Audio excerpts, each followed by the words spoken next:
Hi everyone, I'm Sophie from Year 13 and welcome back to the Expo. I've got Katy and Tayla here on behalf of Hey Fit guys. College. Hey guys, how are you all?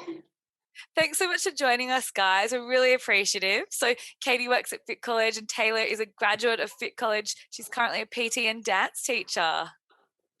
Yes, I am. Fabulous. I think we can tell from the PE workout gear exactly. Stop it. I'm repping the all black today. Nice, very good colour.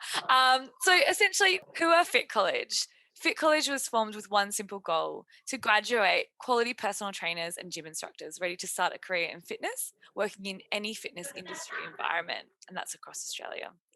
So we're really delighted to chat to you today, guys. Yes. Sure, yeah, absolutely. Fab. So Tayla, I'd love to start with you as a graduate of Fit College. What made you decide to study fitness? Actually, a bit of a funny story. I only started studying my Cert 3 and 4 through Fit College last year, 2020, when COVID happened. So I was working in hospitality and as a dance teacher, and I pretty much just, like, when we went into lockdown, I missed studying and I missed learning. So I wanted to, and I've always been really passionate about fitness.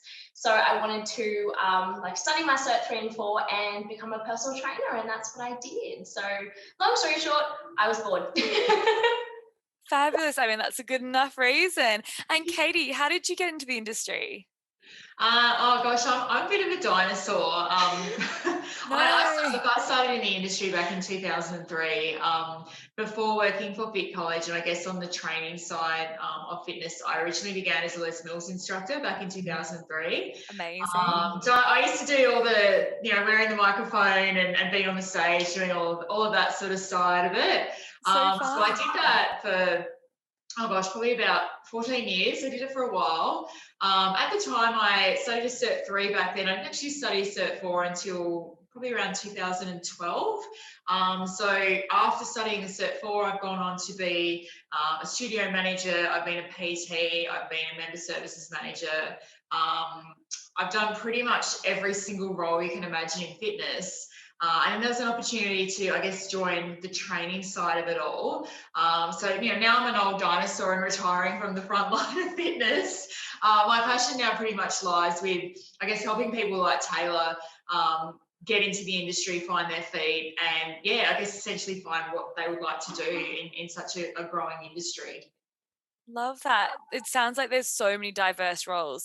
I think advice for our audience is, decide that the fitness industry is for you. And as you've said, there's many pathways in.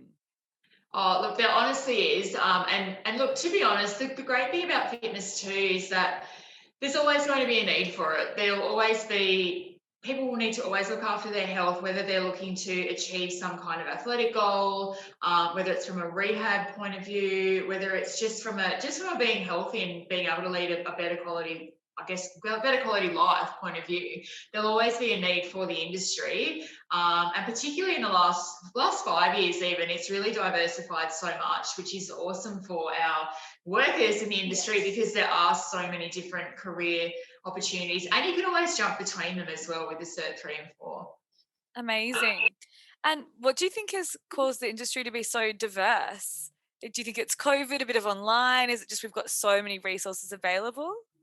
Yeah, look, I think COVID definitely played a massive part.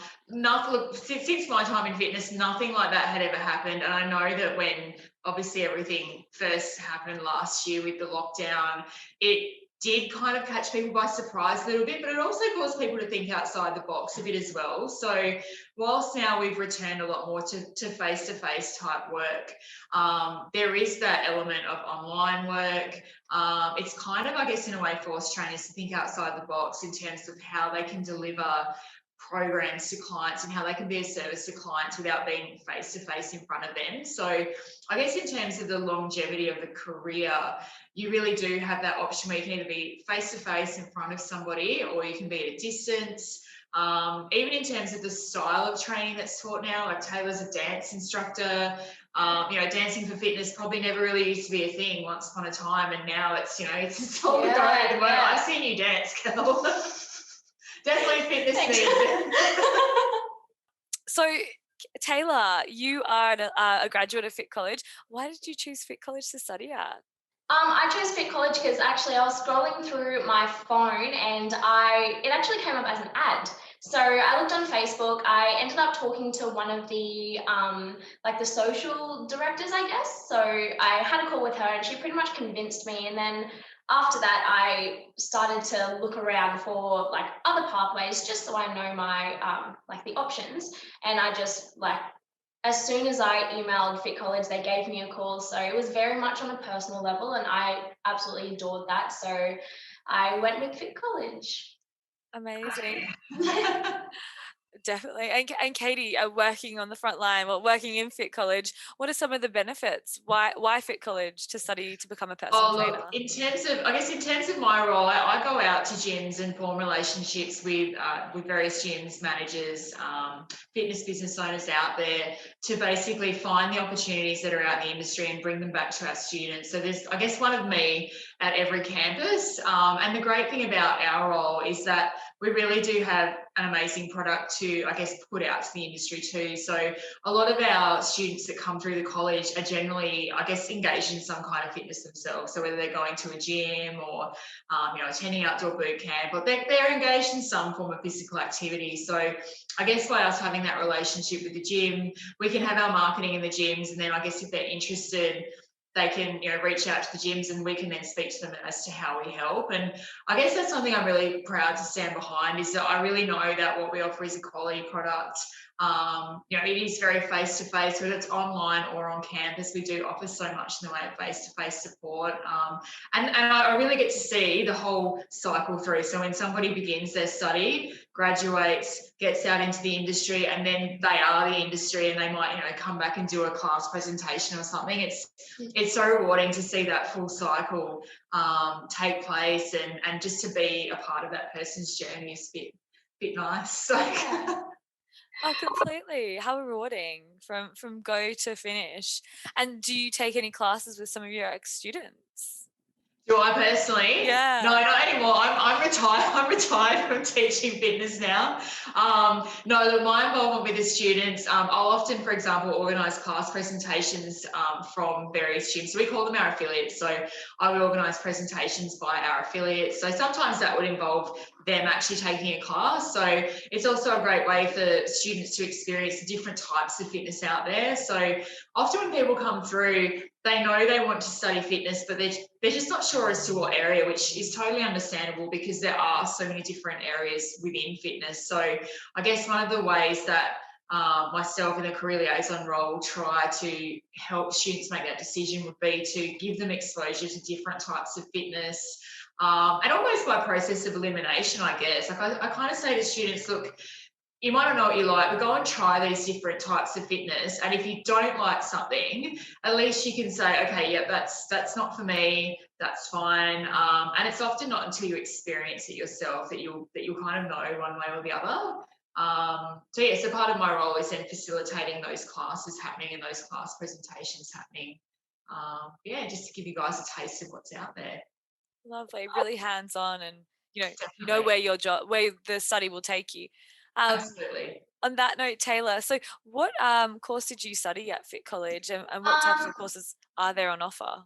Oh, so pretty much at the moment, or when I studied, I ended up doing Cert 3 and 4. I studied half of my Cert 3 online through Zoom because of the whole COVID thing that happened. So studied my Cert 3 and 4, but with Fit College, I'm pretty sure there's like diploma and there's how many, is that it? Yeah, so we do offer, Cert 3 and 4 in fitness are the primary offerings that we do offer. And look, they're essentially your passport qualifications to get you out in the industry and kind of do whatever you'd like to do from there. We do offer a diploma and we do offer a TAE, so a training and assessment qualification too. But I guess for anyone just looking to get into the industry and have that gateway into the industry, the Cert 3 and 4 that Taylor studied, that's definitely a go-to. Yeah, because as soon as you do that, that's when you can sort of like dip your toe into all the other like genres, I guess. Of I like that. Dip your toe. Dip your finger into the different genres and then see where that takes you, and then you can study different qualifications. Amazing. So first step, put together the certain 3 and 4 is your advice to students looking to get into the industry. Definitely. Oh, look, I think too, once you have your cert 3 and 4, that then gives you, I guess, legally the right to work in any area of fitness. Look, and depending on where you want to go in fitness, so if you wanted to say specialise in rehab or pre-postnatal or competition preps, or training athletes, like each of the different areas tend to have shorter qualifications within that sub area of fitness that you can go on to study from there. So when you've got your cert 3 and 4, that's your passport essentially to go and work in any of those types of areas. And then if you're wanting to really hone in on a particular area, that's when you can look at I guess various other short courses based on your interests then too. So the other good part about that is that if you decide down the track, say for example you're real focused in one particular area for a long time and think, you know what, I'm a bit over this now, I want to try something else, you don't actually have to leave the industry. You can still use your cert 3 and 4, jump into another area and then begin to learn more in depth into another area too. So it's so diverse, and the cert 3 and 4 can just take you so many places. Amazing. It's good to know what you can do after those qualifications, and that you're not locked in. It's just really the starting point. Yeah, for sure, definitely. Fabulous. Now, Tayla, as you are a personal trainer and dance teacher, what does a day in your life look like? Oh, long days. But pretty much it's like when I first got my personal training qualification, I was getting all of my clients and all my group sessions like early mornings, because that's when most people do have the time to train. So I was doing that in the mornings. During the day, I was pretty much like planning, choreographing, even having some clients if they can do during the day, and then dance teaching at nighttime. I've learned over like the while I've been doing it that I need to like manage it a little bit more, because otherwise I'm doing 16-hour days, getting up at 4:30 in the morning. Don't do that. Yeah, not finishing at 9:30 at night. Oh my God, what not to do? Doing that for a little bit, and I just got very burnt out. So like I decided to try to manage it as much as I can. So right now, the day in my life, instead of doing early mornings, I started around 9-ish. I have a few clients then, planning, choreographing, and then dance teaching at night. I dance teach and cheer coach Monday to Friday nights. It's so much energy. I work with little tiny tots, so I have to. Amazing. And so as a PT, do you work for yourself or do you work for a gym? Yes, so I actually do both. I have my own little studio at my parents' house that I do a bit of personal training there, but I do most of my personal training through the gym Suncoast Fitness. I originally actually got the job because Fit College is like right next to Suncoast Fitness, and we use Suncoast Fitness's facilities to like learn and study the cert 3 and 4. So when we did that, I ended up getting a job through Suncoast Fitness, and I nabbed you. Hanging on to this girl. yeah. I can see why. I feel like I want to go work out now. After this call, I was like planning my workout.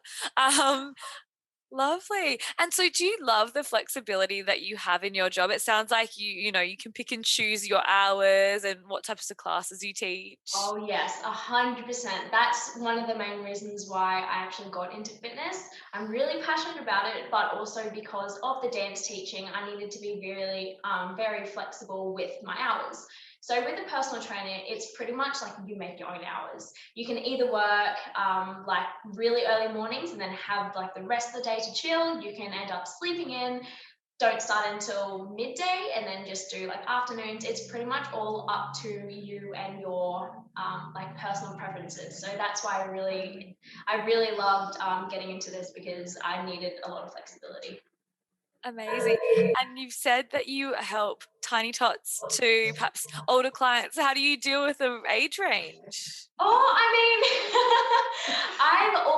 I'm quite an old soul, as in like I'm young, but I'm an old soul. So since I was like 16, 17, I've always been able to like talk to adults and stuff. So I've always been a very confident person. So in saying that, confidence is really needed for both personal training and dance teaching, dance teaching, you're working with tiny tots, I even work with adults with dance teaching as well. So you're always going to need that more, like a lot of energy. And with personal training, you always need to sort of have those social skills as well.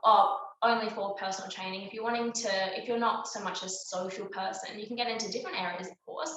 But yeah, for personal training, social, like the need to be social is very important because you need to try to connect with your clients as well, which is very important. Yeah. That's a good point. How do you find you motivate clients who might not be, it's not their day? Oh, I've got to go do PT. How do you get in there? That is a good question. One of my favorite quotes, or it's not really a quote, but it's like something I keep in my head. It's even if you're not motivated, you have to keep doing it. It's all about discipline rather than motivation. If you just rely on motivation to get up and go to the gym when you're not feeling motivated, you won't go. So it's all about discipline. Oh my goodness, that's good advice. I love that. And Katy, you have been in the fitness industry for plus 14 years, you were saying. What about a day in your life back when you were a PT or gym instructor? Was it much the same to Tayla? It's varied so many times over the years, and that's I think one of the reasons why I have stuck with it for so long. I've also lived in quite a few cities across Australia too. So right now we're based in the sunny coast. I have lived in Perth for over 10 years. I've lived in Sydney as well. And I grew up in South Australia, so I've actually worked in fitness in all of those states. Oh my goodness. And look, location as well can play a bit of a part too. So for example, I managed an F45 studio in Sydney. I had to take 2 trains to get there. So I had very, very early starts. So I was on the, 4:40 a.m. train every day to start work. And I did a split shift then. So I had a lot of time off during the middle of the day and worked morning and evening. I've had it before in Perth where I've been a group fitness manager where I've taught classes throughout the week, but then I was also responsible for managing a team of instructors as well. So for example, if we had group fitness launches coming up, I would get to plan, essentially a fitness party around it, do the marketing around that sort of side of it. So in a way that was kind of more of a 9 to 5 kind of job. And then I teach classes sort of before and after that. As a member services manager, again, I say it's 9 to 5, but it's a little bit different. It can be a little bit different in the fitness industry, given that the peak hour for the evening is sort of more like your 5 till 6, 6:30 type time. So you may end up working, say, an 11 till 7 day, or, you might sort of end up doing the mornings. You might do like a 6 a.m. start and finish at 3. So there's a lot of, as Tayla was saying, there is a lot of flexibility with hours, and whether you're working as a paid employee or as a personal trainer working for yourself, there is quite a lot of flexibility. And I guess it kind of gives you a work-life balance too, because if you are a real morning person and that's when you're at your peak, like ideally that's when you want to be training clients because you're going to be able to motivate them better. But if you're not a morning person, probably not going to be the best trainer in the morning. And I know of some trainers that specialise in evening/late night personal training where they will take sessions up until 10, 11 o'clock at night, but then they won't do mornings. So you can really, I guess, hone in the niche that suits you, because there are just so many different lifestyles that are around now, and people will naturally gravitate towards what your speciality is. So but yeah, I guess in answer to your question, a typical day is so varied for me. Even in this role now, between visiting gyms, going into the classroom, organising visits, helping marketing with social media, there's honestly no 2 days are the same. And it's one of the best things about the industry is that it's always a fresh, changing kind of environment. Nice. On that note, you guys touched on this before. What do you think are some of the personal attributes that have helped you succeed in the fitness industry? Yes. Tayla? Confidence. I've always been such a confident person, as I said before, and I feel like that really helps with both connecting to my clients and getting jobs and stuff like that. Positivity. You always need to be positive, because if you're coming into work negative and training your clients negatively, they will go oh, okay, yeah, negative, and then go to a different personal trainer.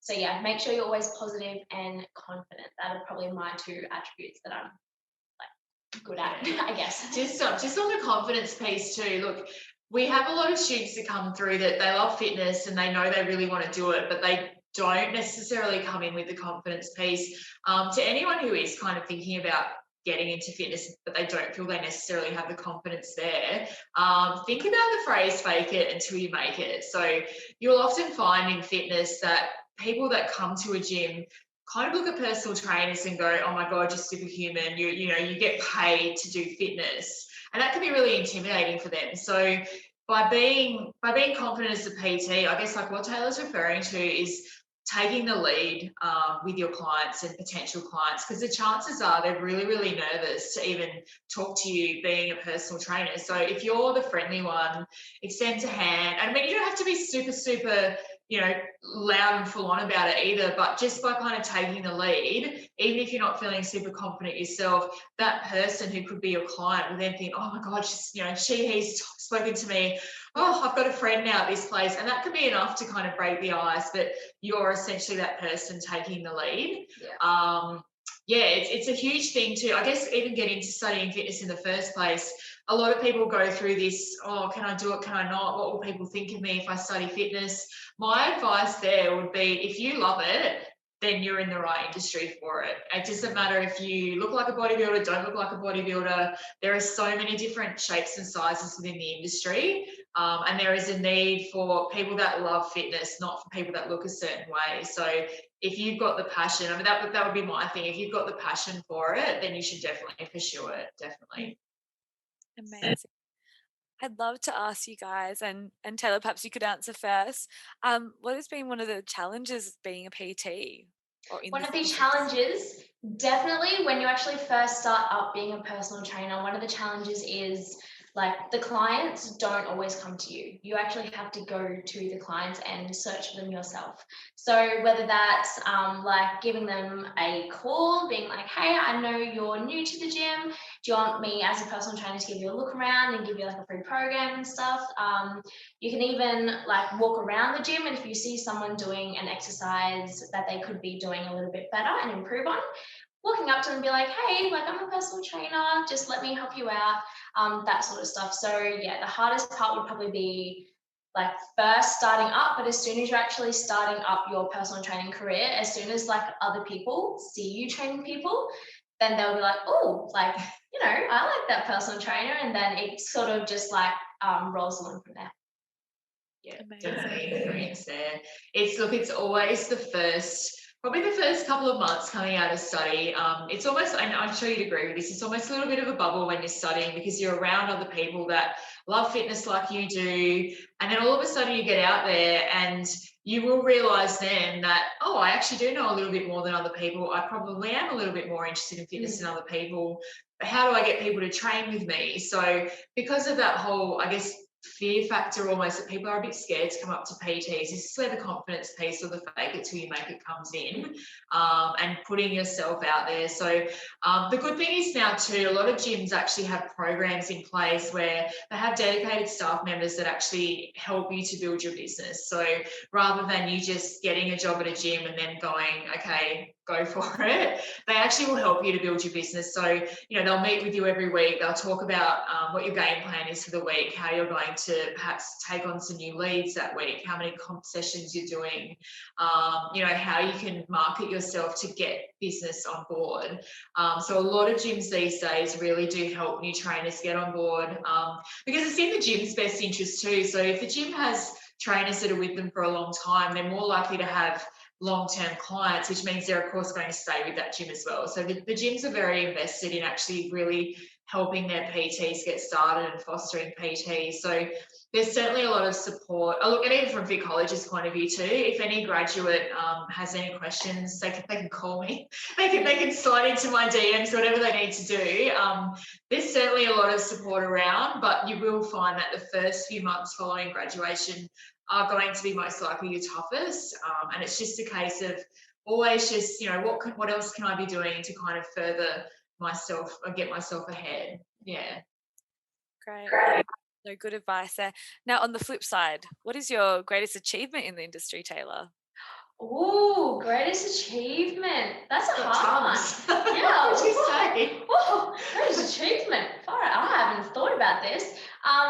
Greatest achievement, I would probably say, like, even a couple of weeks ago, I ended up getting my own like online app. It's not like my Did personal you? app, but I got I didn't even know that. yeah. So I ended up, I can't remember, I think it's called Trainerize, but where I'm a personal trainer and I can actually get online clients as well. So that's pretty much giving them programs, and I'm actually wanting to soon study nutrition as well, so I can give them a meal plan, that sort of stuff, so they don't actually physically have to come to my gym to be able to train with me. Like if they go to a different gym, then I can give them programs that they can do online as well. So I think that's probably one of my biggest achievements. Awesome. That's really cool. I didn't even know that was something you could do. Yeah. Fabulous. And I'd love to ask you both to wrap up the call today. What do you think your advice is to a student or in our audience today looking to get into the fitness industry? Katy? Look, my advice would be if you're thinking about it and you love it, then go for it, because the industry needs passionate people, passionate individuals to guide others, because not everyone's going to love fitness like you do, but they're going to need someone to hold their hand, because everybody needs fitness, whether they have a passion for it or not. So it is an industry where there will always be work. We're always going to need to keep fit, so it's not going to die away. So my advice is if you're interested in it, just go for it, honestly, because that passion will shine through in the sessions that you take, 100%. 100%. Yeah, you like a little thing that I say all the time is probably really like 12-y of me, but YOLO. You only live once. You have this short amount of time in your lifespan where you need to start doing whatever you want to do. So if you're passionate about it, if you love fitness, if you love like any career that you're wanting to get into, just do it. Yeah. And even if it doesn't work out a couple years later, then like go to a different area of career. That your life is like limitless. Your life is limitless. So just do it. Good advice. Just do it. So we're all spokespeople for Nike here. Love that, guys. I'm feeling so inspired after hearing from you, and also, such great advice as students thinking about what do I do to break through into the fitness industry, which might seem a bit daunting on the outside, but really it's about getting started, getting the right qualification, such as your package available, which is the Cert 3 and 4, and taking those next steps, perhaps picking up the phone to you, Katy. Yeah, pretty much. We do have, I think you've mentioned about earlier, we do have careers advisors that will actually have a chat with you. They've worked in fitness themselves, and they can actually talk about the different options, what you can study, and they'll even discuss, I guess, a little bit of a game plan if you do know what you want to do. They can really talk in depth as to where the qualification could take you. So yeah, they love a chat. I hear them every day. They're always chatting away. So yeah, they love to talk about fitness, and they love to see people succeed through the business. So yeah, give them a call and have a chat and see what we can do. Amazing advice. And students can inquire via Year 13 below, and you guys will reach out from there. Absolutely. Drop us an inquiry. We will give you guys a call and just chat about, I guess, where it can take you. We have face-to-face intakes, we have online intakes, we have full-time, we have part-time. There are a lot of different ways you can study. So even if you can't necessarily get to one of our campuses physically, we do offer online with a heap of visual support too. Good old Zoom from COVID. We did have it in place before then, but yeah, we certainly don't let any of our students kind of just drift on their own, and we were always there to support. Amazing. Well, it was so lovely speaking with you both today, and I'd like to thank Fit College for supporting this conversation and having you here today. Thanks for having us. Thank you so much.